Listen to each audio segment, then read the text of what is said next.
I'm Linda. Okay. I'm Linda Thompson, and I'm a retired public health social worker for 27 years. So I've seen a lot of things, heard a lot of things, dealt with relationships and grief, domestic violence, relationship things, parenting, taught classes, was a grief counselor. I've done all those things. And I have a book, Speak Positively and Speak Positively and words of wisdom and expect the victory. Because words are powerful, and that's what I would say on tomorrow. We create things with our words, and once our words get out there, we can't get them back. So we have to be very careful the things that we say. And a lot of things that were said when we were children or in a bad relationship or whatever, those things do stick with us. And we have to learn to navigate through that. And that's why the programs like you guys have is so necessary. And men was taught, you can't cry. Why can't you cry? It's an emotion. And because I've seen people pass and they didn't even cry when their mother passed or their sister. So we have to learn new things, and because it's a new day, and we all need each other. The men need the women to understand them, and vice versa.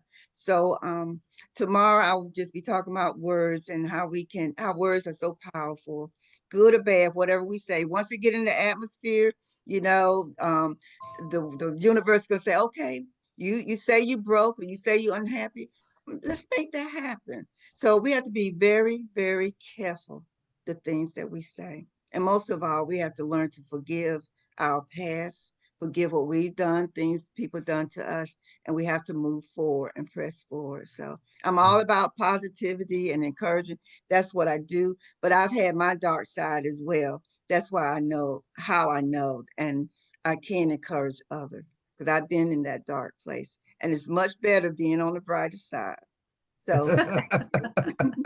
Thank Well you. said. Well said. Well Now, said. now, you make a really good point. And I'm thinking to myself, I'm saying, what if your emotional status or state is the door you should walk through?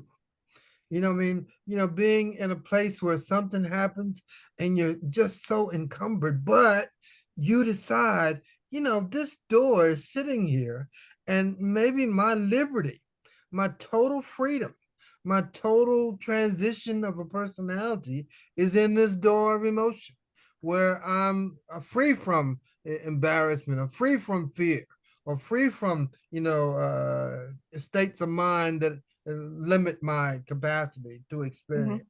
Yes, And it's mhm. go ahead, Yes, please.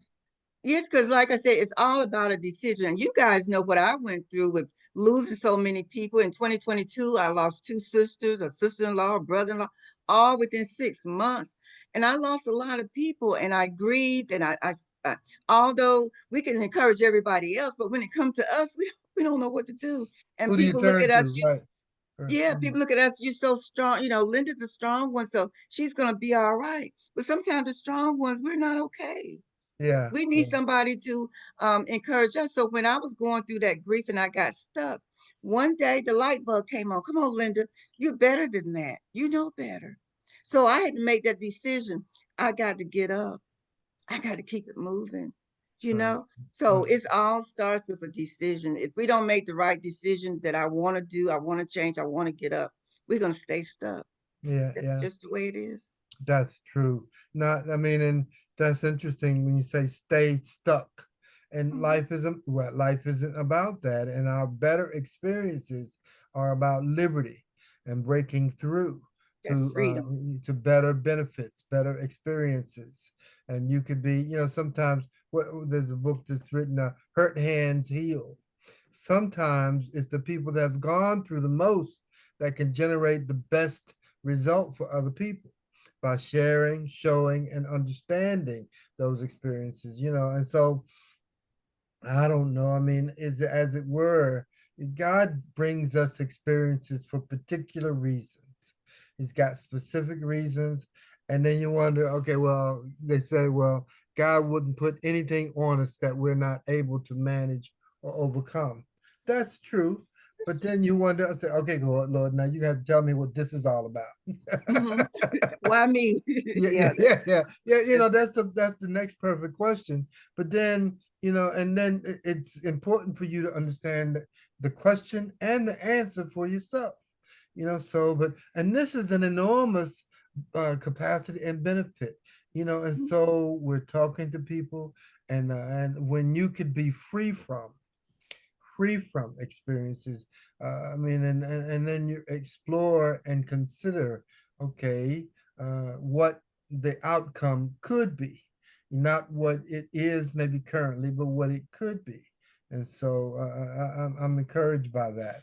I'm encouraged by that. And on the other side of this, how can my liberty and my freedom from my experiences uh, produce better, create more? Like that. And so I hope this is engaging for you. Cindy, tell us what's on your mind, what you're thinking about that way. Well, I identified with Richard, standing in your house and realizing that somebody's gone.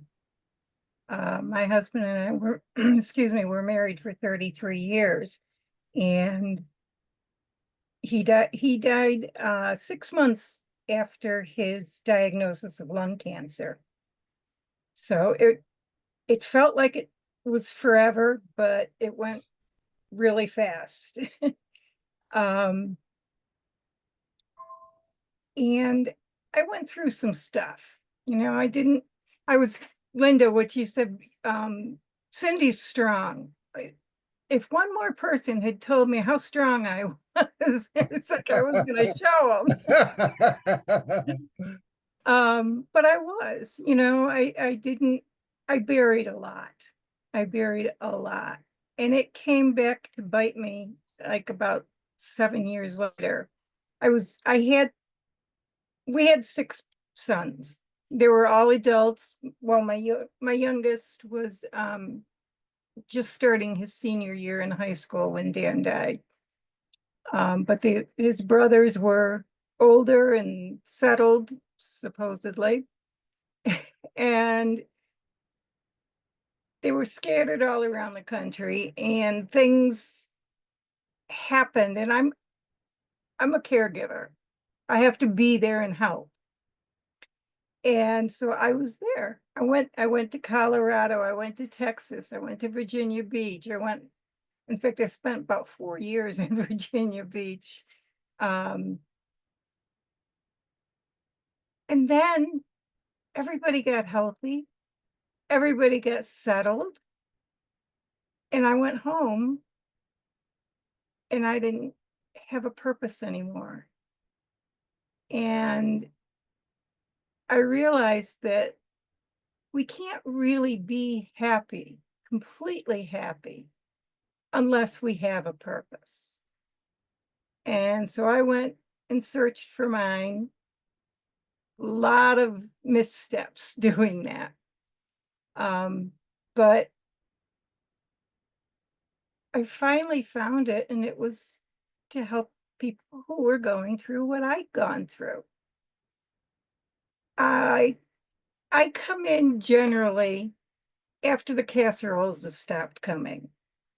When your friends and family say, okay, let's give them some space. And they stop calling, they stop inviting because maybe, it's couples and they don't want you to feel out of place, feel uncomfortable. Like, oh, I just might remind him or her. We're not going to forget. We remember these things. We know these things. And a lot of people think, oh, they've turned their back on us. And that's not the case. Usually, some people are very uncomfortable with people who are grieving. They don't understand it. They've never gone through it. So they kind of back off a bit. And I think, well, Richard and Dan both hit the point of a lot of men were taught not to cry, not to express emotions. A lot of men, even the younger ones now, I do see some hope that, this new generation coming up is you're able to express emotions, but not all of them.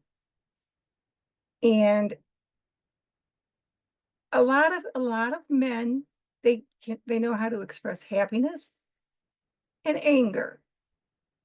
If they try, if they were sad when they were young and growing up, oh no, no, no, you can't be sad. You can be angry at what's going on, or you can be turn it around and get happy, but you can't be angry.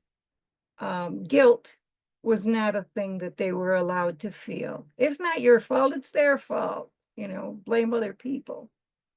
All these things you feel, it's all part of grief. And it surprises a lot of people when they feel it. First thing I tell a client or anybody is feel your feelings. Name the feeling. If you can't name it, call it George. Oh, today I'm feeling George, just personalize it, understand it, and feel it. Let it live in you for a certain amount of time, not like months at a time, but let that emotion run its course. And then you can move on and go on to the next one. You probably go back and visit the first one several times, but you need to learn how to process.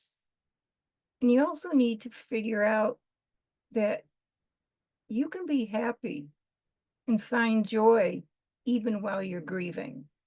They're not mutually exclusive. And that's what I try to help people find.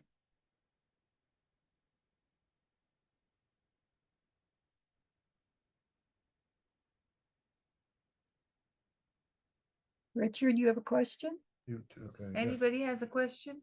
Something that came across me when I'd lost my wife and worked in a factory there was, literally 5,000 people and I knew quite a few people. I was really surprised at how many people come up to acknowledge me. But again, I had a good reputation. I was really kind to people, but I didn't, and again, I said that my boss said, look who you've been all these years to these people. But that simple, oftentimes was somebody would just come up and bump me, okay. So because when we're in grief, we feel invisible. Yeah. We feel like we want to hide, you want to be there. And sometimes that little thing, and people think, I don't know what to say. I said, don't say anything, just go sit there. Go bring them a coffee and go sit there. Just the fact that, someone in proximity is calming you, is helping you emotionally regulate. They don't have to do anything. They don't have to say anything. Just be there for a while and sit there for a couple hours, and then just that time of maybe a quick hug or a pat on the back and here. Sometimes I send a text, you all right? I'm fine. I said, are you sure? Well, maybe. So it's just, I'm not invading, but I'm just asking enough questions. Sometimes I see you. If you need me, call me, or I'll call them and say, hey, I'm just leaving a message. Hey, I'm thinking of you. So it's the little things, because that's oftentimes in those sensitive moments. It's not the big boisterous person. It's sometimes that little silence of acceptance that feels like, hey, somebody knows I'm here, is huge for us. Thank you. That is big. Well, now, and this is what is going to blow your mind, is the power of our connections is the power of our culture is our connections. The power of our culture is our connections. Now, you're not going to, ever make all the connections that you'd like to. But what you could do is to make the connections that you have more powerful. And in a host of different ways. And just when that I know we were living in upstate New York, and we had moved into a community that beautiful community. It was amazing. We always there was always an event or reception or party or some kind of event that we went to, but then it came time for us to leave. And the people who gathered, we hosted a breakfast, and for us to say so long, and the people that showed up, that's just amazing. It was just amazing, and we were delighted that they did, and we had so much fun. It made me think, what do we really have to go? I mean, because it was like, and now every time we do a move, we're looking at the standard of this neighborhood that we'll look to move in. I mean, because it was just really beautiful people, and we had so much fun, and we shared, and we laughed, and we partied. And so, I mean, and everybody should live in a community sometime at some point in their lives, in a community like that. But but if you don't get to live in one that way, then make the community that you live in like that. So where we always just friendly toward one another. We would share with one another, and if there's an event or birthday party or some kind of promotion, or it was an opportunity to celebrate. And so the part of the process for this event, this series, is to make our connections more powerful. We don't know how long we got, but make the connections that you can generate really, really great. Really, really great. And people, so that people feel you, they hear you, they see you, and they appreciate you, and vice versa, and vice versa. That's what makes the world a better place in whatever regard. So, and when you think about that, and I was, not to sound morbid or anything, but I was watching the memorial service for, well, I wouldn't call him a good friend of mine, but I knew him well, Congressman Charlie Rangel. Now, when I was and I wasn't in New York at the time, but I've always been a fan of his. He was a great congressman from Harlem, New York. But he has just a way about things. And he had a way of, he said that the H in Harlem stood for heaven. The H in Harlem stood for heaven. Now, but he was just a guy that just wanted to do the best he could for the time he could do it. And and that goes a very long way. And I'm hopeful that it can serve you like that too. And so it has me thinking about, okay, what can I do differently? What values can I add to people, and people that I notice and understand? And so amazing. But it kind of speaks to the point that even now, we live in amazing times. We really, really live in amazing times, and in spite of what things have to say about this or about that, these are really amazing times. And the people that we are surrounded by, and and sometimes you can and sometimes you can't pick the most amazing people, like you folks. You're all amazing. You're all amazing. I mean, and I'll tell you that under no uncertain terms, you're all quite amazing. And the fact that you understand the fact that we're connected, and the fact that we can say something or do something during a broadcast that will help you get in touch with yourselves, not from a negative point of view, but from a positive, engaging, and inspirational point of view. And so you have the power to overcome your challenges. You have the power to overcome your obstacles, and you have the power to also overcome your hesitations. So let's get on that. Let's get on that, and be the best we can be. Yeah. I'm gonna stop recording. Yes, I